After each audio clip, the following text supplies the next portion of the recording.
Hello friends, कैसे सभी लोग। आप सभी का स्वागत है सरकारी मास्टर के एक और नए वीडियो में। और आज जो हम अति महत्वपूर्ण टॉपिक डिस्कस करने वाले हैं गाइस, साइकोलॉजी के अंदर रहेगा बुद्धि लब्धि, या जिसको इंग्लिश के अंदर बोला जाता है आईक्यू। एग्जाम के पॉइंट ऑफ व्यू से काफ़ी महत्वपूर्ण ये टॉपिक है और इजीली 2 से 3 नंबर इस टॉपिक से पूरे बनते हैं। और मुझे नहीं लगता कोई एग्जाम ऐसा होता होगा टीचिंग से रिलेटेड जो इससे एक भी क्वेश्चन ना बनता हो। ठीक है गाइस, तो वीडियो का एंड तक जरूर देखें। आसान भाषा में कंप्लीट कॉन्सेप्ट समझ के चलेंगे और कंप्लीट जो भी इसमें बुद्धि लब्धि की सारणी है वो सभी हम इसमें ऐड करने वाले हैं। ठीक है, तो वीडियो की शुरुआत करते हैं। तो सबसे पहले जो यहाँ पे एक टर्म आती है मानसिक आयु, तो हम इससे संबंधित जितने भी क्वेश्चंस बनते हैं मानसिक आयु को लेकर या फिर जो भी है आपका वास्तविक आयु को लेकर, उसको हम डिटेल में लेके चलेंगे। ठीक है, जितने भी क्वेश्चंस बनते हैं उन सभी को डिस्कस करके चलेंगे। तो मानसिक आयु को इंग्लिश में बोलते हैं मेंटल एज। तो मानसिक आयु का जो प्रथम प्रयोग था वो बिने ने किया था, महोदय बिने ने। और जो बिने थे वो फ्रांस के मनोवैज्ञानिक थे। तो ये दोनों क्वेश्चन बन चुके हैं, तो इसको बिल्कुल अच्छे से मेंशन करके चलेंगे। और जो मुख्य शिक्षा मनोवैज्ञानिक जिस देश से संबंधित हैं उस पर भी एक चैनल पे डिटेल्ड वीडियो है, तो इस वीडियो के डिस्क्रिप्शन से जाकर आप वो देख सकते हैं गाइस। तो मानसिक आयु जो है वो प्राणी की वह आयु होती है जो उसकी मानसिक योग्यता से संबंधित होती है। आपने देखा होगा अगर एक डेट ऑफ बर्थ हो 2 बच्चों की, लेकिन उनकी जो है मानसिक आयु अलग होती है, यानी कि एक बच्चे की सोचने की सीमा अलग होगी, लेकिन उसी डेट ऑफ बर्थ का जो बच्चा दूसरा होगा उसकी सोचने की क्षमता जो है वो अलग होगी। तो वो जो डिफरेंस उनकी जो मेंटल सोचने की जो क्षमता होती है उसमें जो डिफरेंस है वो उनकी जो मानसिक आयु कहलाती है। यानी कि एक बच्चा उसी लेवल पे कितना ज़्यादा चीज़ों को सोच सकता है, समझ सकता है, या प्रॉब्लम सॉल्विंग कितनी ज़्यादा वो रखता है, वो उसकी जो है मानसिक आयु पर निर्भर करती है। अब दूसरा क्या है, वास्तविक आयु, जिसको बोलते हैं क्रोनोलॉजिकल एज। तो वास्तविक आयु प्राणी की वह आयु होती है जो उसके जन्म से या जन्म के समय से संबंधित होती है। यानी कि कौन सा बच्चा किस डेट में या कोई प्राणी किस समय वो जन्म लिया है, वो उसकी वास्तविक आयु होती है जो हमारी डेट ऑफ बर्थ कहलाती है। ठीक है दोस्तों, तो ये 2 जो है टर्म थी, पहले में ये 2 क्वेश्चंस खास हैं यहाँ पे, इसको मेंशन करके चलेंगे।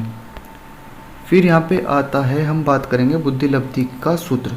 यहाँ पे 2 टर्म बहुत कंफ्यूजिंग होती है एग्जाम में। एक तो होती है बुद्धि लब्धि का सूत्र, एक दूसरा होता है बुद्धि लब्धि का सामप्रत्यय। तो ये दोनों ही एग्जाम में क्वेश्चन रिपीट होते हैं और इनका जो है आंसर बच्चे गलत मार्क करके आते हैं। तो मैं यहाँ पे आपको समझाने वाला हूँ, इसको बहुत अच्छे से कैच करेंगे नॉलेज को। ठीक है, तो बुद्धि लब्धि का जो सूत्र है इसके प्रतिपादक थे महोदय स्टर्न। ठीक है, और बुद्धि लब्धि का जो सूत्र है वो है मानसिक आयु अपॉन वास्तविक आयु, यानी कि mental as upon chronological age. ठीक है, तो ये बुद्धि लब्धि का सूत्र सिर्फ इतना है।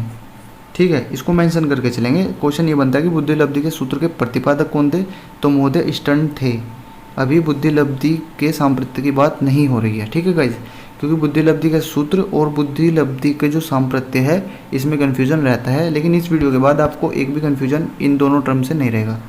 तो यहाँ पे इसको मेंशन करके चलेंगे। बुद्धि लब्धि के सूत्र का प्रतिपादन महोदय स्टर्न ने किया था और जो बुद्धि लब्धि का जो सूत्र है वो है मानसिक आयु MA अपॉन वास्तविक आयु, यानी कि CA। अब देख लेते हैं प्रोफेसर जो टर्मन है उन्होंने क्या प्रतिपादित किया था। प्रथम बुद्धि लब्धि जो सारणी प्रतिपादित की गई थी वो प्रोफेसर टर्मन द्वारा प्रतिपादित की गई थी, जो अमेरिका देश से संबंधित है। और प्रोफेसर टर्मन ने जो है स्टैनफोर्ड बिने साइमन परीक्षण जो किया था वो 1916 में किया था। एग्जाम के पॉइंट ऑफ व्यू से महत्वपूर्ण है, इसको मेंशन करके चलेंगे। 1916 इसमें क्या किया था इन्होंने, स्टैनफोर्ड बिने साइमन परीक्षण। किन्होंने, प्रोफेसर टर्मन ने। बुद्धि लब्धि का जो सामप्रत्यय है प्रोफेसर टर्मन ने दिया था। यही है बुद्धि लब्धि का सामप्रत्यय जिसको मैं ऊपर डिस्कस कर रहा था वीडियो में। ठीक है, अब वो देख लेते हैं सामप्रत्यय है क्या। तो बुद्धि लब्धि का जो सामप्रत्यय है वो है मानसिक आयु MA अपॉन वास्तविक आयु CA इन 100। ये जो पूरा है ये बुद्धि लब्धि का सामप्रत्यय है। इसके प्रतिपादक थे महोदय टर्मन। ठीक है, ये वाली चीज़ ध्यान करके चलेंगे। सामप्रत्यय में इन 100 होता है, लेकिन बुद्धि लब्धि के सूत्र में सिर्फ मानसिक आयु अपॉन वास्तविक आयु होती है। अगर सामप्रत्यय की बात हो जाएगी तो उसमें इन 100 हो जाएगा। तो मानसिक आयु और अपॉन वास्तविक आयु ये क्या है, बुद्धि लब्धि का सूत्र।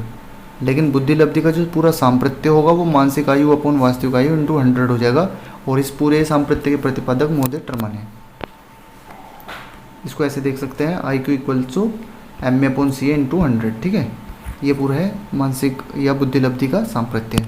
इसको मेंशन करके चलेंगे, एग्जाम के पॉइंट ऑफ व्यू से काफ़ी महत्वपूर्ण है। अब देख लेते हैं बुद्धि लब्धि की सारणी। इससे क्वेश्चन बनता है फ्रेंड्स।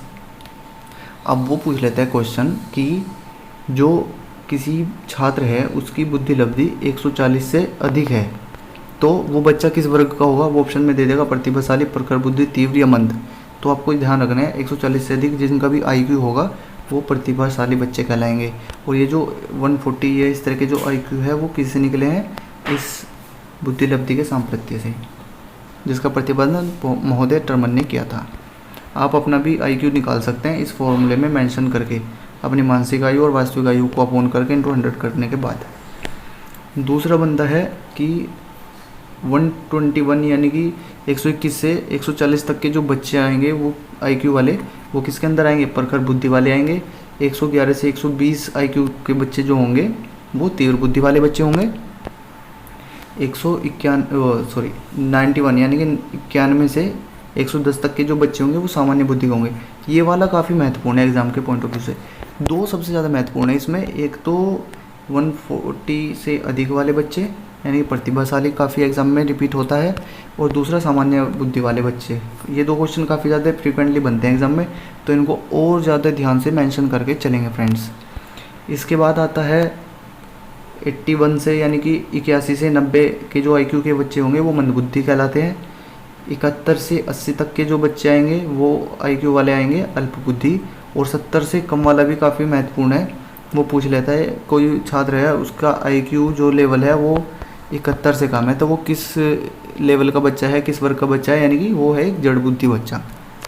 तो एक तो बुद्धि लब्धि की सारणी से क्वेश्चन बनते हैं, और सबसे ज़्यादा बनते हैं प्रतिभाशाली बच्चे को लेकर, सामान्य बुद्धि को लेकर और जड़ बुद्धि वाले बच्चों को लेकर। तो इन तीनों को खासकर अच्छे से मेंशन करेंगे। और ये पूछ लेता है बुद्धि लब्धि की जो सारणी है, प्रथम सारणी किसने प्रतिपादित की थी? ये भी महोदय टर्मन ने। ये क्वेश्चन इस टॉपिक से ये बनता है, इसको भी मेंशन करके चलेंगे। और ये वाला सांप्रत्य एग्जाम में आता है। इस सांप्रत्य से किस तरह को क्वेश्चन बन जाएगा?